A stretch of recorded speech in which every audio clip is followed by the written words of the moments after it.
Hello दोस्तों, welcome to my channel. और आज की इस वीडियो में हम लोग देखने वाले हैं ट्रिग्नोमेट्री का प्रैक्टिस सेट 6.2 का लास्ट क्वेश्चन है। अब लास्ट क्वेश्चन क्या दिया हुआ है, a kite is flying 60 metre above the ground. यहाँ पर क्या बोला है, kite is flying 60 metre above the ground. एक पतंग उड़ रही है जो कि जमीन से 60 मीटर की ऊंचाई पर।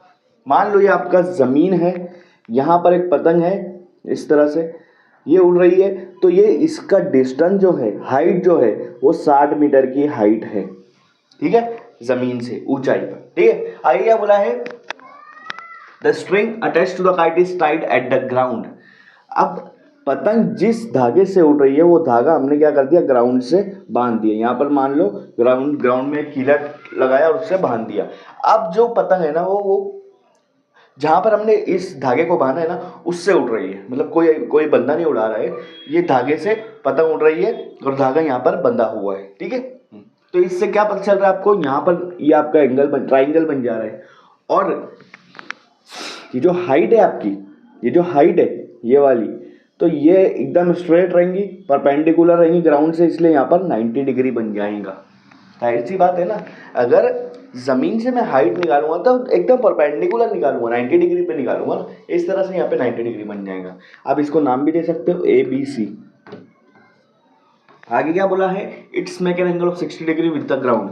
मतलब ये जो स्ट्रिंग है ये 60 डिग्री का एंगल बना रहा है ग्राउंड से। तो ग्राउंड ये है, स्ट्रिंग ये, उन दोनों के बीच में एंगल यहाँ पर बनेगा।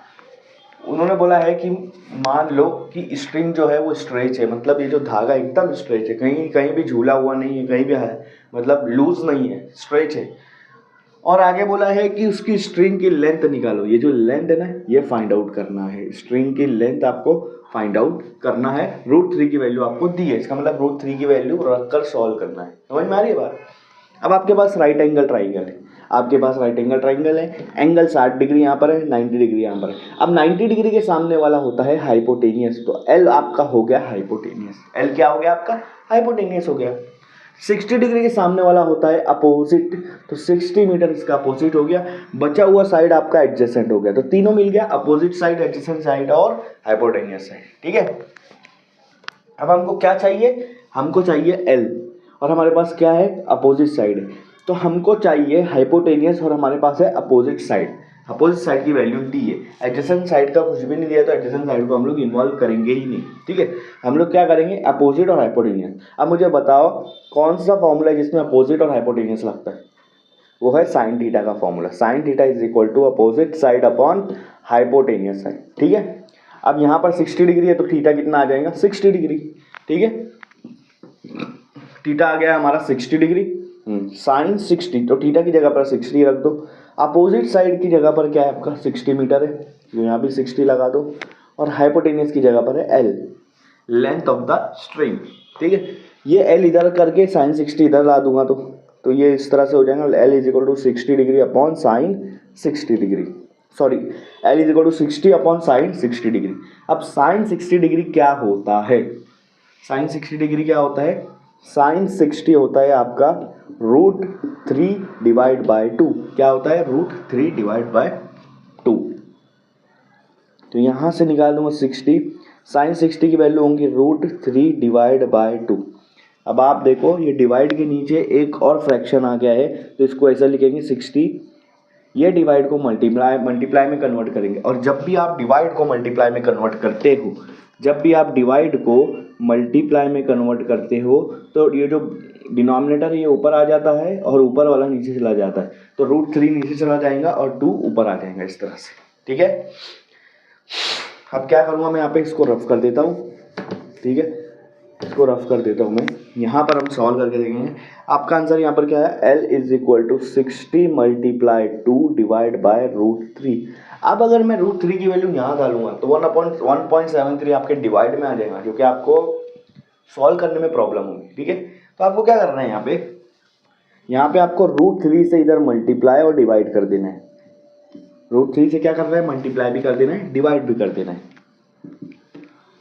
अगर आप देखोगे ये दोनों को मल्टीप्लाई कर दो, 62 से कितना हो जाएगा 120, और यहाँ आ जाएगा आपका √3 ऊपर, और नीचे √3 क्या हो जाएगा, रूट सेम रूट ले लो, दोनों को एक ही रूट के अंदर मल्टीप्लाई कर दो। इसके अंदर भी 3 इसके अंदर भी 3, 3 3 जा क्या होता है, 3 3 जा क्या होता है, 3 3 जा होता है 9।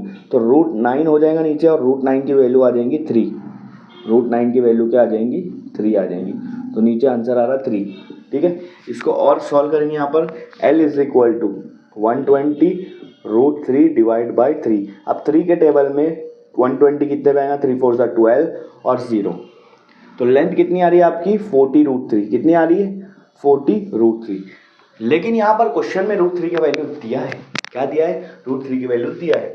तो रूट 3 की वैल्यू डाल दो वहाँ पर, L is equal to 40 multiply 1.73। तो देखो कभी भी ऐसा रूट 3 आया ना, उसको ऊपर ही लेना है, मल्टीप्लाई करना ईजी होता है। ठीक है, डिवाइड में लेंगे थोड़ा सा प्रॉब्लम आ जाएगा आपको मल्टीप्लाई करने में। ठीक है,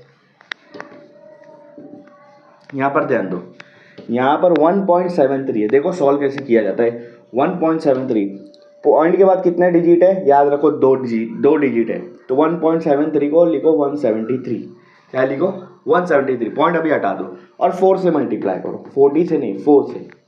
173 को अगर मैं 4 से मल्टीप्लाई किया तो देखो 173 में 2 चीज़ आएगा, 170 और 3। 170 मतलब 17 पकड़ लो, 17 को 4 से मल्टीप्लाई करूंगा तो 68 आएगा। तो ये हिसाब से 680 हो जाएगा। और 3 को 4 से करूंगा तो 12 हो जाएगा। तो 680 प्लस 12 कितना हो जाएगा 692, 692। तो 173 को 4 से मल्टीप्लाई किया, क्या आया 692। अब ये 0 मैंने मल्टीप्लाई में नहीं लिया था, तो यहाँ पे लगा दो वो 0, लगा दिया। अब क्या करना है, पहले हमने देखे थे पॉइंट के बाद कितने नंबर थे, 2 डिजिट थे। तो पीछे से 2 डिजिट के पहले पॉइंट लगा देना, मतलब इसको लेंथ आपका मिल जाएगा 9.20 मीटर। इस तरह से यहाँ पर आपको लेंथ ऑफ द स्ट्रिंग मिल गया है। और अगर आपको ऐसा नहीं सॉल्व करना है तो 1.73 को 40 से मल्टीप्लाई कर लो, आपको आंसर मिल जाएगा। तो सिंपल सा क्वेश्चन है, यहाँ पर आपको ट्रिग्नोमेट्री कंप्लीट होता है।